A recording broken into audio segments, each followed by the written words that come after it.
I don't want to, I like to speak in broad strokes when I'm talking to my actors because I don't want to tell them point by point what to do. No.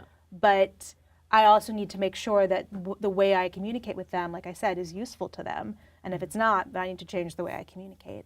Right. That brings me to your teaching. Yeah. Because I know that when I was teaching, I would have some problems with people understanding what it was that I was trying to get them to do, especially like if there were challenges with that particular child. So tell me a little bit about the connection between directing, teaching.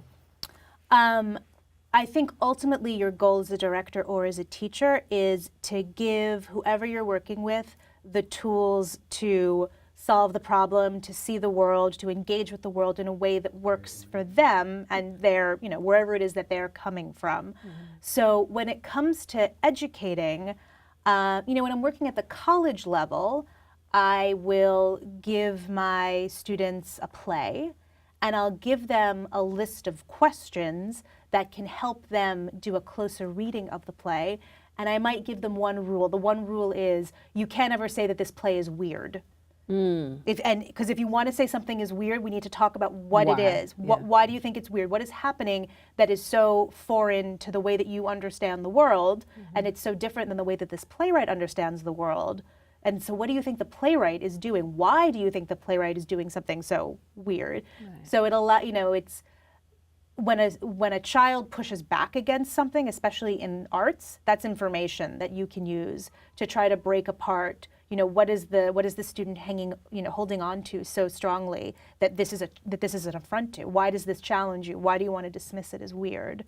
So, you know, for me, I'm in Alabama. One of the questions that I was asked when I met with some of the students there is they asked me to talk about, you know, what I think a New York aesthetic is, and what I think as a New Yorker, what do I think a Southern aesthetic is, and we decided that what we want to try to do is see what happens when we combine these two aesthetics. Tell me how you take care of yourself physically, mentally, spiritually, whatever you do. I do whatever I need to do to get 8 hours of sleep a night. Wow. Excellent. Yeah, and you know, directing can be a very solitary thing. So one of my favorite things to do with my gym membership is I only take classes with other people, so that I'm there with other people, you know, experiencing this thing, this sweating and pain with them, and I find that very relaxing. Yes. Yeah. Excellent. Yeah. Excellent. I really enjoyed that interview. I hope you did too. And thank you again for watching Just Shooting the Breeze with Tonya. I again am your host, Tonya.edmonds, and I'll see you next time. Thanks for watching. Bye-bye.